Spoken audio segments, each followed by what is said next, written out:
من شرور أنفسنا ومن سيئات أعمالنا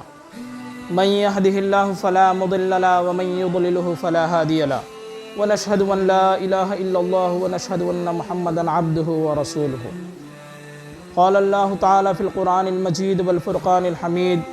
لا تقتلوا أنفسكم صدق الله المولانا العظیم۔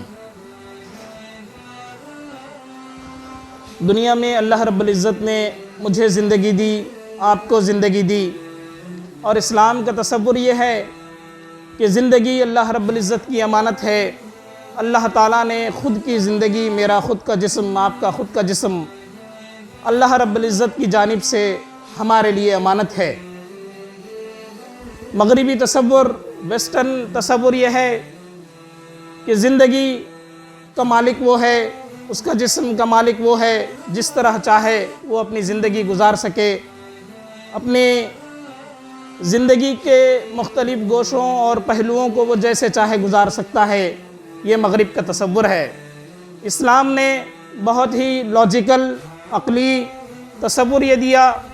کہ اللہ رب العزت کی جانب سے یہ جسم جو آپ کو دیا گیا ہے وہ اس کی امانت ہے، اس کی حفاظت کرنا آپ کی ذمہ داری ہے، اور اس زندگی کو ناحق قتل کرنا، اس زندگی سے اپنے آپ کو مکتی حاصل کرنا، یہ بہت بڑا گناہ اور جرم ثابت ہوا ہے۔ اگر آپ دنیا کے اسٹیٹسٹکس پر نظر ڈالیں، WHO کی جو رپورٹ ہمیں ملتی ہے اس سے یہ معلوم ہوتا ہے کہ ساری دنیا کے اندر سالانہ 10 لاکھ لوگ خودکشی کرتے ہیں، اپنی زندگی سے ہاتھ دھو بیٹھتے ہیں۔ اس کی وجوہات بہت سی ہو سکتی ہیں، لیکن وہ ہاتھ دھو بیٹھتے ہیں۔ اگر اس کا کیلکولیشن کیا جائے تو ہر 40 سیکنڈ بعد ایک موت خودکشی کے نتیجے میں ہو رہی ہے۔ اگر اس کو فیصد کے اعتبار سے دیکھا جائے تو دنیا میں جتنی اموات ہوتی ہیں، جتنے ڈیتھس ہوتے ہیں، اس میں 1.8% اموات خودکشی کے نتیجے میں ہوتے ہیں۔ اس سے بھی زیادہ تشویشناک فعل اور امر یہ ہے کہ ہندوستان میں اور چین میں جتنی 10 لاکھ اموات اگر ہوتی ہیں تو اس کی 30% اموات، 30% ڈیتھس خودکشی کے نتیجے میں ہندوستان اور چین میں ہو رہی ہیں۔ یہ ہندوستان وہی ملک ہے جو بہت قدیم کلچر رکھتا ہے، چین بھی وہی ملک ہے جس کے کلچر بڑے قدیم ہیں، لیکن یہاں بھی وہ مغرب کا کلچر عام ہوتا جا رہا ہے اور عوام خودکشی کی طرف بڑھ رہی ہیں۔ اس کی بہت سی وجوہات ہوتی ہیں۔ ایک وجہ یہ ہوتی ہے کہ انسان بہت سے مصائب سے دوچار ہو جاتا ہے، پریشانیوں سے دوچار ہو جاتا ہے، ذہنی اور نفسیاتی پریشانیوں کے نتیجے میں وہ خودکشی کے رجحان کی طرف آگے بڑھتا ہے۔ اس کے اندر ہمت نہیں ہوتی، اس کے اندر جرأت نہیں ہوتی کہ وہ مقابلے کا سامنا کر سکے، اس کے اندر صبر کی کیفیت نہیں ہوتی کہ وہ صبر کے ساتھ اپنے حالات کا مقابلہ کر سکے۔ یہ ایک وجہ ہو سکتی ہے۔ دوسری وجہ یہ ہے کہ سماج نے ایسے خطرناک قسم کے رسم و رواج کو عام کر دیا ہے کہ ان رسم و رواج کے دباؤ کے نتیجے میں امت کے لوگ، نہ صرف یہ کہ امت کے لوگ بلکہ سماج کے کمزور طبقات، نہ صرف یہ کہ کمزور طبقات، آپ دیکھتے ہیں کہ ذہنی ڈپریشن کے نتیجے میں، نفسیاتی ہیجان انگیزی کے نتیجے میں کئی لوگ جن کے پاس دولت بھی ہے، سرمایہ بھی ہے، عیش کرنے کے لیے بہت سے ریسورسز بھی ہیں، وہ لوگ بھی خودکشی کی جانب آگے بڑھ رہے ہیں۔ لیکن افسوسناک فعل یہ ہے کہ یہ رجحان جو پہلے امت مسلمہ کے علاوہ جو دوسری قومیں ہیں ان میں بہت زیادہ رواج پایا جاتا تھا، لیکن آج افسوس اس بات کا ہے کہ امت مسلمہ کی لڑکیاں بھی، امت مسلمہ کے ہمارے نوجوان بھی خودکشی کی جانب آگے بڑھ رہے ہیں۔ اگر ہم حدیثوں کو دیکھیں، نبی اکرم صلی اللہ علیہ وسلم نے ایک اہم حدیث جابر رضی اللہ تعالیٰ عنہ سے روایت ہے کہ ایک مرتبہ حضور اکرم صلی اللہ علیہ وسلم نے فرمایا کہ جو شخص پہاڑ پہ سے گر کے اپنے آپ کو مار ڈالے تو جہنم کے اندر اس کی سزا یہی مقرر کی جائے گی کہ وہ ہمیشہ جہنم میں پہاڑ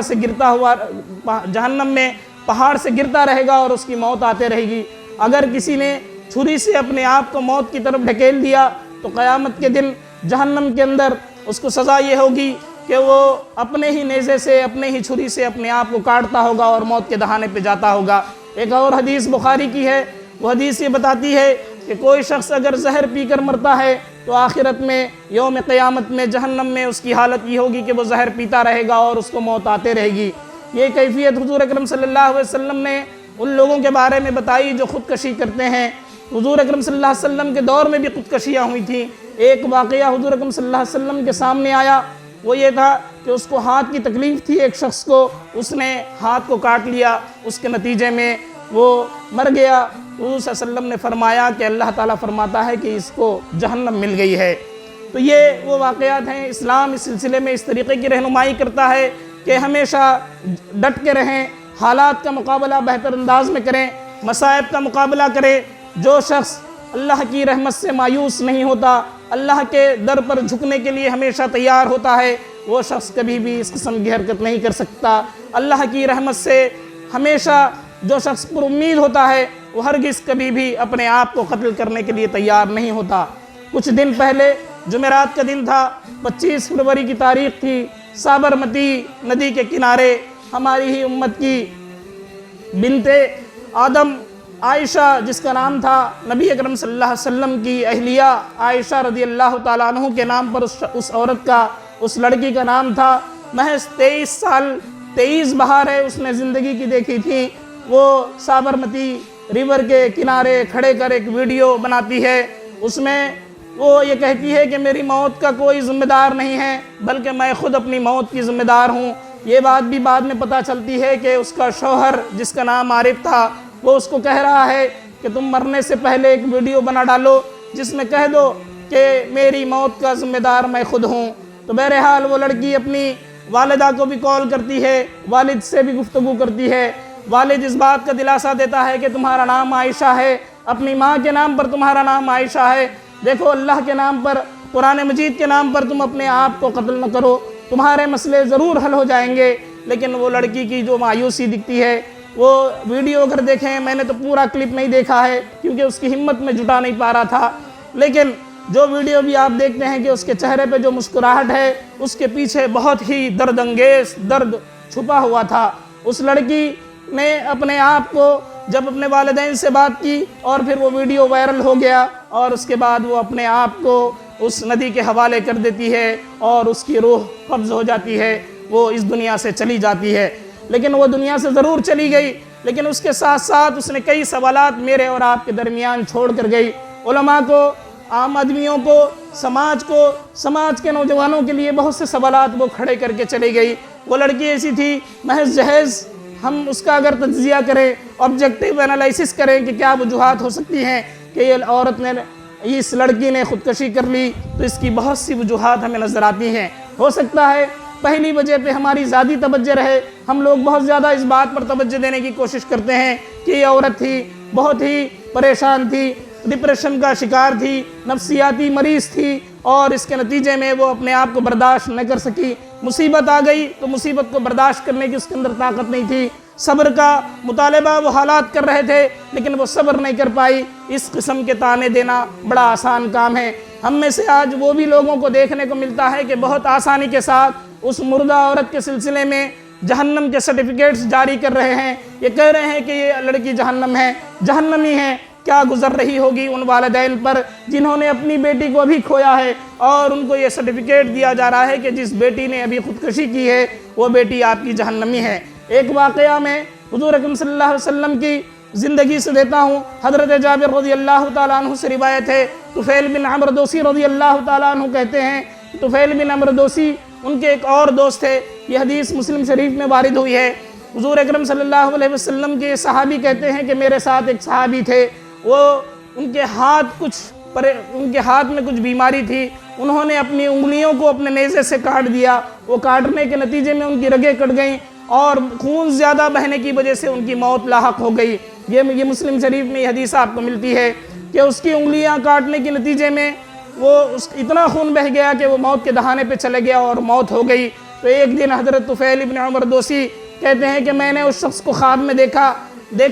تو میں نے دیکھا کہ وہ شخص بہت اچھی حالت میں ہے، تو میں نے اس کو پوچھا کہ اے شخص، تمہارے جو ہاتھ ہیں چھپے ہوئے کیوں لگتے ہیں؟ تو اس شخص نے جواب دیا کہ میری ہجرت کے نتیجے میں نے جو مکے سے مدینے کی جانب ہجرت کی تھی اور ایمان پر موت کے نتیجے میں اللہ تعالیٰ نے مجھے معاف کر دیا ہے، لیکن اس ہاتھ کو جس ہاتھ کی انگلیوں کو میں نے کاٹ دیا ہے اس کو اللہ تعالیٰ نے کہا ہے کہ اس ہاتھ کی انگلیوں کو تم نے ایسا بنایا ہے، اس لیے اسی طریقے سے میں چھوڑ دیتا ہوں۔ یہ بات حضرت طفیل ابن عمر دوسی نے حضور اکرم صلی اللہ علیہ وسلم کے پاس تشریف لے گئے اور ان کو فرمایا کہ یہ اس طریقے کا واقعہ ہے۔ حضور اکرم صلی اللہ علیہ وسلم نے اس شخص کے حق میں دعا کی، اے اللہ رب العزت اس کے انگلیوں کو بھی معاف فرما دے، معاف کر دیا گیا۔ آج ہم دیکھیں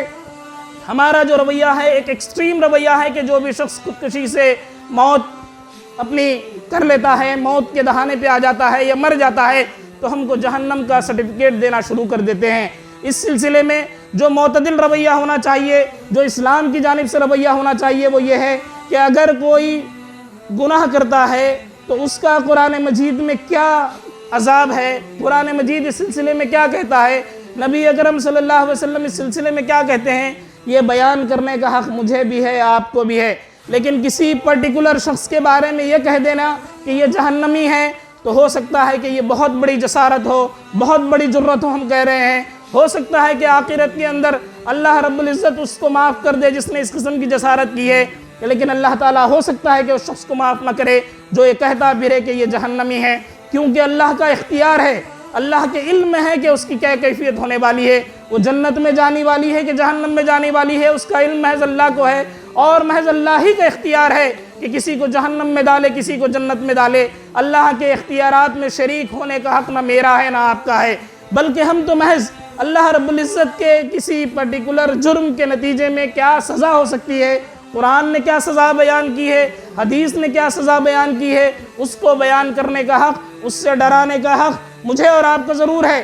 لیکن کسی کو جہنم کا سرٹیفکیٹ، جنت کا سرٹیفکیٹ دینے کا حق مجھے اور آپ کو نہیں ہے۔ ہمارا رویہ یہ بھی ہونا چاہیے کہ کیا وجوہات ہیں کہ عائشہ نے اپنے آپ کو قتل کروا دیا، کون سی ایسی وجوہات ہیں کہ جس کی وجہ سے عائشہ جو ہے اس ندی میں کودنے پہ مجبور ہو گئی۔ کچھ مسائل آج کل جو تبصرے ہم کو فیس بک، واٹس ایپ وغیرہ پہ پڑھتے ہیں، ملتے ہیں، ایک تو اس کو جہنم کا سرٹیفکیٹ دینا اس قسم کا ایک رویہ ہے۔ میں سمجھتا ہوں کہ یہ متعصب قسم کا، بالکل سطحی قسم کا اور فکری افلاس کے نتیجے میں یہ رویے آج ہمارے فیس بک اور واٹس ایپ پر ظاہر ہو رہے ہیں۔ نوجوان ہیں، بہت زیادہ ڈیپ اسلام کا مطالعہ نہیں کرتے ہیں اور ایک ہی سیکنڈ میں کسی کے بارے میں فتویٰ جاری کر دیتے ہیں کہ یہ جہنمی ہے۔ میں یہ ہرگز نہیں کہتا کہ اللہ تعالیٰ اس کو جنت میں ڈالے گا، ہم ہرگز یہ نہیں کہتے کہ اس کو جہنم میں بھی ڈالے گا، اس کا فیصلہ کرنے کا اختیار اللہ رب العزت کو ہے اور اس کا علم بھی اللہ رب العزت کو ہے۔ میرے اور آپ کے کرنے کے کام کیا ہیں؟ میرے اور آپ کے کرنے کے کام یہ ہے کہ سماج کے کون سے ایسے دباؤ تھے، سماج کے کون سے ایسے رسم و رواج تھے جس کے پریشر میں آ کر ایک نوجوان لڑکی جس نے زندگی کے محض 23 سال دیکھے ہیں، اس نے اپنی زندگی کو ختم کر دیا۔ اگر آپ کو تجزیہ کریں، آبجیکٹیو انالائسس کریں تو آپ کو یہ بات بخوبی جاننے میں ملے گی کہ آج آپ اپنے سماج کے اطراف نگاہ ڈالیے، کاغذ نگر کے اس محلے میں ڈالیے، کاغذ نگر کے اطراف کے محلے میں ڈالیے کہ جہیز کے بارے میں میرا اور آپ کا رویہ کیا ہے۔ کچھ لوگ یہ کہتے ہیں کہ اگر وراثت کا حق اس کو دے دیا جائے تو یہ جہیز کے مسائل پیدا نہیں ہوں گے۔ یہ بھی ایک عجیب قسم کی نفسیات ہے، جہیز کو جائز ٹھہرانے والی نفسیات ہے۔ حقیقت یہ ہے کہ وراثت کا حق تو اللہ رب العزت نے دیا ہے، اللہ نے کہا ہے کہ یہ وراثت کا حق ہے، وراثت اس کو دینا ہے۔ تو کیا آپ اس بات کو بولتے ہوئے کہ وراثت اللہ رب العزت کچھ نہیں ہوا ہے، وہ وراثت اللہ رب العزت نے عورت کو اس بات کا حق دیا ہے کہ وہ وراثت، اپنے حصے کی وراثت لے لے، لیکن اس کے پیچھے سے ہم جو ہے جہیز کو جائز ٹھہرانا شروع کر دیں تو یہ بہت ہی غلط رواج ہے جو ہم آج اس سماج میں ڈال رہے ہیں۔ ہمارے نوجوان ہیں، کتنے نوجوان ہیں جن کو ہم دیکھتے ہیں کہ 1 لاکھ روپے لیا، 2 لاکھ لیا، بے شرمی سے گاڑی مانگی، بے شرمی سے کہا کہ اتنے تولے سونا دے دیجئے۔ اس قسم کی نفسیات ہم کو اس سماج کے اندر جہیز کے معاملے میں ملتی ہیں۔ یہ اتنا برا سماج ہو گیا ہے کہ جو ہندوانہ رواج تھے، اسلام نے کبھی اس رواج کو فروغ نہیں دیا، نہ اسلام میں کبھی آپ کو اس قسم کی مثالیں نبی اکرم صلی اللہ علیہ وسلم کے دور میں ملتی ہیں۔ نبی اکرم صلی اللہ علیہ وسلم کے دور میں جو مثالیں ملتی ہیں وہ یہی ہے کہ مہر مقرر کر دیا جائے، ایک مہر مقرر کر دیا جائے اور مہر کے نتیجے میں اس کی شادی کی جائے۔ آسان نکاح کو اتنا آسان نبی اکرم صلی اللہ علیہ وسلم نے فرمایا۔ کئی مثالیں حضور صلی اللہ علیہ وسلم کے دور میں ہم کو ملتی ہیں، ایک نہیں کئی مثالیں ملتی ہیں۔ صحابہ آئے، حضور صلی اللہ علیہ وسلم کو خبر دی کہ میرا نکاح ہو گیا، ایک اور صحابی آئے، کہا کہ نبی اکرم صلی اللہ علیہ وسلم ہمارا نکاح ہو گیا۔ لیکن آج کے دور میں بارات کتنی جانی ہیں، کتنے لوگوں کو لے کے آنا ہے، مختلف قسم کے بوجھ لڑکیوں پر ہم ڈالنے جاتے ہیں، ڈالتے ہیں۔ نہ صرف یہ بلکہ اس سے پہلے کے کھانے، آج کل کم سے کم اتنا تو شعور لوگوں میں بیدار ہوا ہے کہ شادی سے ایک دن پہلے بھی یعنی ایسا ہوتا ہے کہ عورتوں یعنی لڑکی والے لڑکے والوں کے پاس جب وہ آتے ہیں تو ان کو کھانا بھیجنے کا بھی رواج ہے۔ اگر گاؤں میں ہیں ٹھیک ہے، وہ آتے ہیں تو ان کی مہمان نوازی کی جانی چاہیے، لیکن یہ بھی رواج ہے کہ ہاں ابھی وہ گاؤں کے اندر ہی ہے، مہمان نوازی کا رواج یعنی ان کو ضرورت بھی نہیں ہے، لیکن آپ لے جا کے ان کے گھر تک کھانا پہنچاتے ہیں۔ مختلف قسم کی جو سماجی سوشل برائیاں ہیں وہ ہماری سماج کے اندر مکمل طور پہ سرایت کر گئی ہیں۔ اس کے نتیجے میں یہ عائشہ کی موت ہے۔ یہ عائشہ کی موت محض جہیز کی وجہ سے نہیں ہے، بلکہ اس کی ایک اہم وجہ یہ بھی ہے کہ اس کے گھر میں جو ماحول تھا وہ ماحول کے نتیجے میں ہے۔ گھر میں ایک ایسا شوہر ہے جو کسی دوسری عورت سے بھی تعلق رکھتا ہے، ایک ایسی ماں باپ اس لڑکے کے ماں باپ بھی ہیں جو اس کو کوئی کچھ نہیں کہہ رہے ہیں کہ تو نے ایک عورت کو تو نے نکاح کر کے اپنے گھر میں لایا ہے، لیکن ناجائز طور پہ تو دوسری عورت سے کیوں اپنے رشتوں کو استوار کیا ہوا ہے۔ یہ وہ ماحول ہے، گھر میں ٹارچر بھی ہے، پریشانی بھی ہے، مطالبہ ہو رہا ہے کہ تو نے 1 لاکھ جہیز لایا اور کچھ جہیز جا کے اپنے گھر سے لے کے آ، بھیک تو پہلے مانگ لی، پھر کہہ رہا ہے کہ اور کچھ وہاں سے لے کے آ۔ یہ کیا قرآن مجید ان لوگوں کے بارے میں کہتا ہے حل من مزید، قرآن مجید جہنم کے بارے میں کہتا ہے کہ جہنم بار بار مطالبہ کرے گی کہ یہ جہنم کو بھر دیا جائے۔ اللہ تعالیٰ اپنا پیر رکھ دے گا کہ اے جہنم بھر دے، یہ میرا پیر ہے، رکھ دیا جاتا ہے۔ یہ بخاری کی حدیث ہے، جب اللہ اپنا پیر رکھ دیتا ہے تو وہ جہنم خاموش ہو جاتی ہے۔ تو ایسے لوگ کس طرف جا رہے ہیں؟ سماج کے ہمارے نوجوانوں کو اٹھ کھڑے ہونا چاہیے، سماج کے ہمارے نوجوانوں کو جہیز کے خلاف اٹھنا چاہیے۔ یہ 1 لاکھ روپے، 2 لاکھ روپے، 3 لاکھ روپے، یہ گاڑی کی رقم کتنے دن تک زندگی گزارے گی؟ کتنے دن تک آپ کی زندگی کو آگے بڑھائے گی؟ کیا عزت نفس ہے، کیا خودی ہے، کیا سیلف ریسپیکٹ ہے آپ کی، جس کے نتیجے میں آپ یہ کام کر رہے ہیں؟ جو آدمی سیلف ریسپیکٹ والا ہوتا ہے، جو عزت نفس اس کے اندر ہوتی ہے، خودی جس کو اقبال نے خودی کہا ہے، وہ خودی جس کے اندر ہوتی ہے، ہرگز وہ جہیز کی مطالبہ نہیں کرے گا، بڑے آسانی سے نکاح کے مراحل کو طے کر دے گا۔ اور ہم نے آج جو ریپس کے کتنے کیسز آج ہندوستانی سماج میں آپ کو دکھتے ہیں۔ زنا بڑا آسان ہے، 500,000 روپے میں، یہ بڑا غلط لفظ ہے جو میں مسجد میں استعمال کر رہا ہوں، لیکن 500,000 روپے میں بالکل یعنی آپ کسی کی عصمت کو لوٹ لینا، زنا کر لینا بڑا آسان ہو گیا ہے۔ لیکن نکاح جس کے بارے میں نبی اکرم صلی اللہ علیہ وسلم نے کہا کہ نکاح بالکل آسان کرو تاکہ لوگ برائیوں سے بچیں، خواتین برائیوں سے بچیں، مرد حضرات برائیوں سے بچیں، اس کو کتنا مشکل بنا دیا گیا ہے۔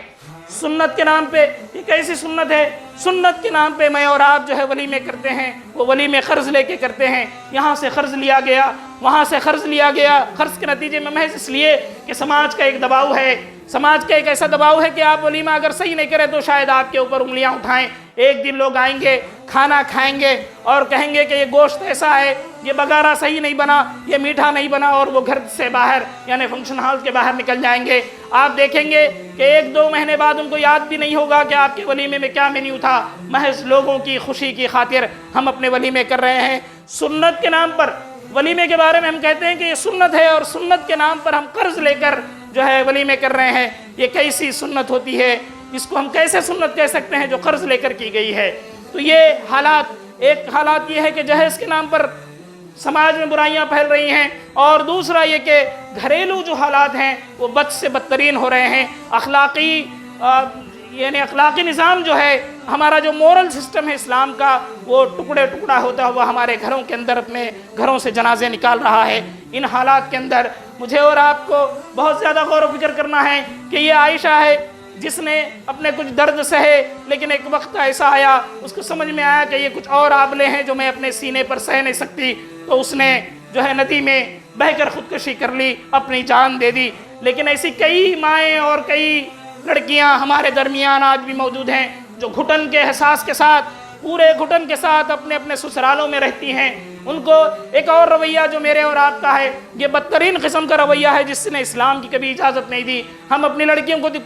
کہتے ہیں، یہ بات بڑی آسان الفاظ میں اگر ہم کہیں، لڑکیوں کو کہتے ہیں کہ جب ڈولی آپ کی یہاں سے جا رہی ہے، ہم لڑکیوں کو بار بار سمجھاتے ہیں کہ تم گھر کی امانت ہو، ڈولی جب تمہاری گھر سے جا رہی ہے تو تمہاری ڈولی ہی تمہارے سسرال سے نکلنا چاہیے۔ یہ نفسیات کے ساتھ کوئی لڑکی اگر اپنے گھر کو جاتی ہے، اپنے سسرال کو جاتی ہے، تو ایک نفسیاتی طور پہ سائیکولوجیکلی وہ اپنے آپ کو تیار کرتی ہے کہ اب میرا گھر یہ ہے، مجھے ستایا جائے، مجھے تکلیف دی جائے، مجھے پریشان کیا جائے، جہیز کے نام پہ پریشان کیا جائے، نند بہو کے نام پہ پریشان کیا جائے، ساس بہو کے نام پہ پریشان کیا جائے۔ لیکن میری ماں نے کہا، میرے باپ نے کہا کہ میں تو پرائی ہوں، میں تو صرف اپنے گھر میں کبھی کبھی آ سکتی ہوں، جا سکتی ہوں، لیکن میرا پرمیننٹ گھر میری ساس کا گھر ہے، میرا پرمیننٹ گھر میرے اس شوہر کا گھر ہے جس کے اندر میں رہنا ہے، خواہ مجھ پر ظلم ہو، خواہ مجھ پر ستم ہو، خواہ مجھ کو کتنا ہی ظالمانہ سلوک مجھ سے کیا جائے، لیکن میری موت یہی ہے۔ تو یہ اس قسم کا رویہ بھی بہت غلط قسم کا رویہ ہے۔ اسلام یہ سکھاتا ہے کہ جہاں آپ لڑکے کی تربیت کرے وہاں لڑکی کی تربیت بھی اس طرح کریں کہ وہ بھی پورا برابر کا حصہ دار ہے۔ اسی وجہ سے قرآن مجید نے سورہ نساء میں، سورہ بقرہ میں آپ مطالعہ کر لیں، وراثت کے کوئی حقوق، قرآن مجید میں بہت کم حقوق ایسے ہیں جو مکمل تفصیلات کے ساتھ بتائے گئے ہیں، اس میں وراثت کا بھی حق ہے۔ تو وراثت کے بارے میں یہ بات اللہ رب العزت کی جانب سے بتانا کہ تمہاری لڑکی کا بھی حق ہے، تمہارے لڑکوں کا بھی حق ہے، اس بات کی دلالت کرتا ہے کہ جتنا حق تمہارے گھر میں رہنے کا تمہارے بیٹے کا ہے، اتنا ہی حق تمہارے گھر میں رہنے کا بیٹی کا ہے۔ بیٹی کوئی پرائی نہیں ہے کہ وہ گھر میں چلی جائے تو پھر وہیں ہو کے رہ جائے، اگر اس پہ ظلم و ستم ہوتا ہے، وہ پریشان ہوتی ہے تو گھروں میں بھی آئے اور سماج بھی ایسے رواج قائم کرے کہ اس کو تانے دینے والے لوگ نہ ہوں، کہ کوئی اگر لڑکی 10 دن اپنے گھر میں آ کے رہ جاتی ہے، 15 دن کسی وجہ سے کچھ مسئلہ ہو گیا، 20 دن 1 مہینہ رہ جاتی ہے، تو تانے دینے، پڑوس کے تانے دینے والی لڑکیاں، یہ کوئی میں ایسی ہی بات نہیں کر رہا ہوں، آپ پورے سماج میں جا کے دیکھ لیں، یہی کیفیت ہے کہ ہمارے گھر کے آزو بازو کی عورتیں آ کے کہنا شروع کرتی ہیں، ارے کہیں کو آگے، گھر سے کیوں آگے، کیا پریشانی ہے؟ دوسروں کی ٹوہ میں لگتے ہوئے اپنے سماج کو اور بربادی کی طرف ڈھکیلنا، یہ بہت ہی انسانیت سوز واقعات ہیں جو اس سماج میں ہو رہے ہیں۔ اس کو روکنے کا واحد طریقہ یہ ہے کہ اسلامی تعلیمات میں اور آپ اپنی زندگیوں میں لائیں، جہیز جیسی لعنت کو ہم ختم کریں۔ جہیز جیسی اتنی بدترین لعنت ہے جو یہاں کے ہندوانہ رسم کے نتیجے میں، رسم و رواج کے نتیجے میں، جہاں دوسرے اور کئی ہندوانہ رسم و رواج کو ہم نے اپنا لیا ہے، اس میں جو سب میں بدترین قسم کا رسم و رواج ہے وہ جہیز کا ہے، جس کی وجہ سے میری کئی بہنیں ہیں، جو عائشہ ہے یہ تو سامنے آئی، کچھ دن پہلے ایک اور واقعہ ہوا، ایسے کئی واقعات ہیں، وہ ویڈیو وائرل ہو گیا فیس بک کے نتیجے میں تو مجھے اور آپ کو نظر آ گیا، لیکن کئی بہنیں ہیں جو گھروں میں بلکتی ہیں، پریشان ہوتی ہیں، ساس کے دوسرے بہت سے ظالمانہ سلوک کا شکار ہوتی ہیں، لیکن محض اس لیے نہیں بولتی کیونکہ ان کو کہا جاتا ہے کہ بیٹی تم گھر کی عزت ہو، اپنی عزت کی حفاظت کرنا۔ لیکن یہ بات جان رکھیے، ہر بیٹی کو بخوبی معلوم ہے کہ اپنے ماں باپ کی عزت کو کیسے رکھنا ہے، وہ آپ سے زیادہ جانتی ہے کہ اپنی نفس کو کیسے رکھا جائے۔ اپنی والدین کی، کسی بھی لڑکی کو آپ دیکھ لیں، اپنے والدین کی عزت کو وہ اپنے گھر میں برقرار رکھتی ہے، اور اسی عزت کے نتیجے میں وہ کبھی کبھی موت کے دہانے کی طرف بھی چلی جاتی ہے۔ کیسے اگر آپ عائشہ کے باپ کو دیکھیں، کیسی منت و سماجت کر رہا ہے وہ اپنی بیٹی کو، کہ اے بیٹی تمہارے مسئلے حل ہو جائیں گے، تم خودکشی مت کرو، لیکن حالات کا پریشر اتنا تھا، اتنا زیادہ وہ دباؤ کا شکار ہو گئی تھی، اس کو سمجھ میں آ گیا تھا، اس کی آخری الفاظ بڑے غور کرنے کے قابل ہیں۔ مجھ پر اور آپ پر دبا ہیں، یہ سماج پر دبا ہیں کہ میں اللہ رب العزت کے پاس جا کر میں کہوں گی، میں اللہ رب العزت سے ملاقات کروں گی۔ وہ یہ بھی کہہ رہی ہے، اسے علم ہے کہ خودکشی کرنا حرام ہے، وہ کہہ رہی ہے کہ مجھے معلوم نہیں مجھے اللہ جنت دے گا کہ نہیں دے گا، لیکن اللہ سے میں ضرور ملاقات کروں گی اور ان واقعات کو بیان کروں گی۔ یہ ایک اور بات اس نے آخری میں کہی جو ہمارے اوپر بڑا دھبا ہے، اس سماج پہ دھبا ہے، وہ یہ ہے، وہ یہ کہہ رہی ہے کہ مجھے اے اللہ رب العزت انسان کا چہرہ پھر سے نہ دکھانا۔ یہ کتنی بڑی بات ہے وہ کہہ رہی ہے، ایسی انسانیت۔ یقیناً یہاں ایسے لوگ بھی ہیں جو اچھے اخلاق کے ہیں، اپنے گھروں میں بہت اچھے اخلاق کے ساتھ اپنے بہوؤں کی پرورش کرتے ہیں، ان کے ساتھ اچھا رویہ اختیار کرتے ہیں، بہتر سلوک کرتے ہیں، لیکن ہندوستانی سماج کا اگر تجزیہ کیا جائے تو یہ بہت ہی آٹے میں نمک کے برابر ہے۔ اکثر و بیشتر جگہ ظلم و ستم کے جو مسائل ہیں وہ جاری ہیں۔ اللہ رب العزت سے دعا ہے کہ اللہ رب العزت ہمارے نوجوانوں میں عزت نفس بیدار کر، اے اللہ رب العزت ہمارے نوجوانوں میں اخلاق کو بیدار کر، ان کی خدی کو بیدار کر، ان کو ذلت اور رسوائی سے بچا، جہیز لینے کی ذلت اور رسوائی سے بچا۔ اللہ تعالیٰ سے دعا یہی ہے کہ اللہ تعالیٰ ہمیں اور عائشہ یہاں دیکھنے کو نہ ملے، اس طریقے کا سماج یہاں اس ہندوستان میں بنا، اس امت مسلمہ میں بنا۔